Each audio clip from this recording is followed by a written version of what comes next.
আজি আমি ছাগলী মাংসৰ এটা অতি সহজ ৰেচিপি বনাবলৈ শিকিম,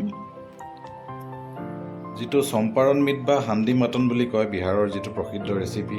তাৰ আৰ্হিত আমি আজি প্ৰেছাৰ কুকাৰত এই ৰেচিপিটো বনাম আৰু এটি অতি সহজ ৰেচিপি আৰু অতি কম সময়ৰ ভিতৰত ইয়াক প্ৰস্তুত কৰিব পাৰি। তাৰ কাৰণে প্ৰয়োজনীয় বস্তুবোৰ আমি আজি লৈ লৈছোঁ। ইয়াতে আছে 400 গ্ৰাম মাটন, খাহী ছাগলীৰ মাংস। ইয়াতে আছে 250 গ্ৰাম পিঁয়াজ। ইয়াতে আছে 1 চাহ চামুচ জিৰা গুড়ি, 1 চাহ চামুচ ধনিয়া গুড়ি, আধা চাহ চামুচ হালধি গুড়ি, 1.5 চাহ চামুচ নিমখ, 1 চাহ চামুচ মিট মছলা, 4/1 চাহ চামুচ গৰম মছলাৰ গুড়ি আৰু 4/1 চামুচ জালুকৰ গুড়ি। আৰু গোটা মছলাত আছে 3-4 খিলা তেজপাত, 2টা শুকান জলকীয়া, 10-12টা গোটা জালুক, আধা চাহ চামুচ গোটা জিৰা, 3টা ইলাচি, 1টা ষ্টাৰ এনিছ বা ষ্টাৰ ফুল আৰু অকণমান জায়ফলৰ গুড়ি, দালচেনি দুটুকুৰা আৰু 4-5টামান লং আৰু অকণমান জাবিত্ৰী ফুল। আৰু তাৰ কাৰণে লৈছোঁ মিঠাতেল 100 ml বা 120 mlৰ ভিতৰত মিঠাতেল, যিটো মই গৰম কৰি লৈছোঁ। আৰু নহৰু আদা পেষ্ট 2 চাহ চামুচ, য'ত নহৰুৰ পৰিমাণ আদাতকৈ অলপমান বেছি। আৰু আলু লৈ লৈছোঁ, এটা ডাঙৰ আলু এটা কাটি লৈছোঁ। আলু নিদিলেও হয়তো অপশ্যনেল হয়। আৰু 2টা গোটা নহৰু লৈছোঁ, যিটো খাবলৈ খুবেই এই ৰেচিপিটোত সোৱাদ লগা হয়।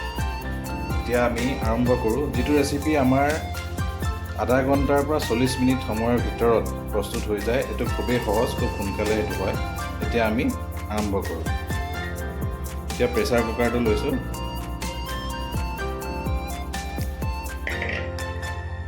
তাতে আমি মাংসখিনি দিম।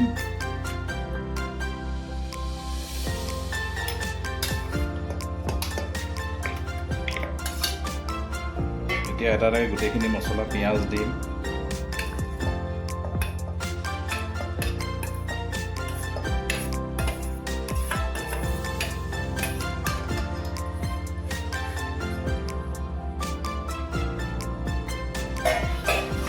নহৰু আদা পেষ্ট, গোটা নহৰু, আলু, গোটেই বস্তুবোৰ এফালৰ পৰা দি যাম।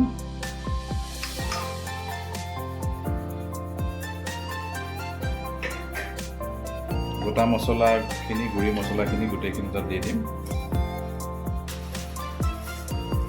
আৰু এইটো যিহেতু এই ৰেচিপিটোত কোনো ধৰণৰ পানী ব্যৱহাৰ নহয়, সেইকাৰণে পিঁয়াজৰ পৰিমাণটো তুলনামূলকভাৱে অলপ বেছি ব্যৱহাৰ হয়।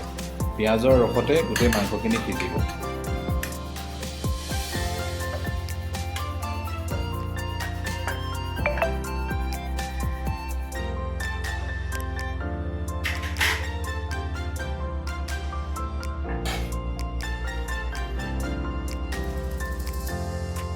এতিয়া তেলখিনি দি গোটেইখিনি ভালদৰে এবাৰ মিহলি কৰি দিম।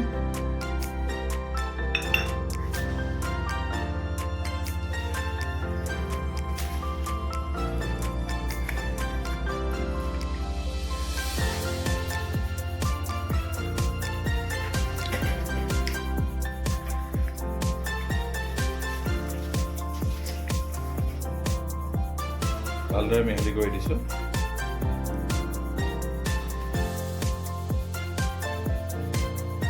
এতিয়া প্ৰেছাৰ কুকাৰৰ ঢাকনিখন লগাই এটা হুইচেল অহালৈকে বা 7 মিনিট, 5 মিনিটৰ পৰা 7 মিনিট, এটা হুইচেল অহালৈকে আমি হাই ফ্লেমত এইটো ৰাখি দিম।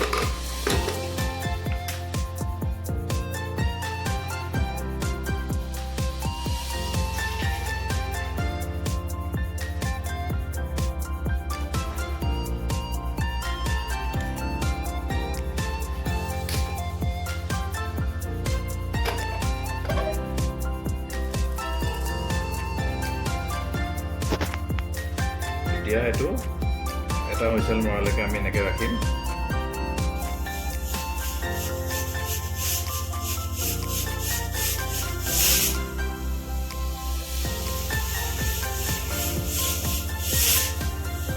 এতিয়া এইটো আমি হৈ গ'ল। এতিয়া আমি এইটো লৰাই দিম। ভালদৰে লৰাই দিম, যাতে তল লাগি নপৰে। আৰু গেছটো একেবাৰে ল' ফ্লেমত দি দিম, একেবাৰে ল' কমাই দিম। এনেকৈ আমি আৰু 10 মিনিট ৰাখিম, তাৰপিছত আকৌ এবাৰ লৰাম।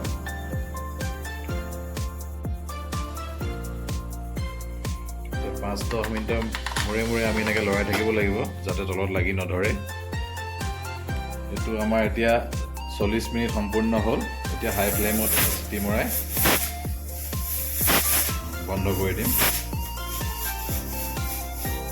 ঠাণ্ডা হোৱাৰ পিছত আমি খুলি চাই আপোনালোকক দেখুৱাম কেনেকুৱা হৈছে। এতিয়া আমি চাম মাংসখিনি সিজিলে নে নাই। এয়া চাওক, ৰংটো ইমান সুন্দৰ হৈছে।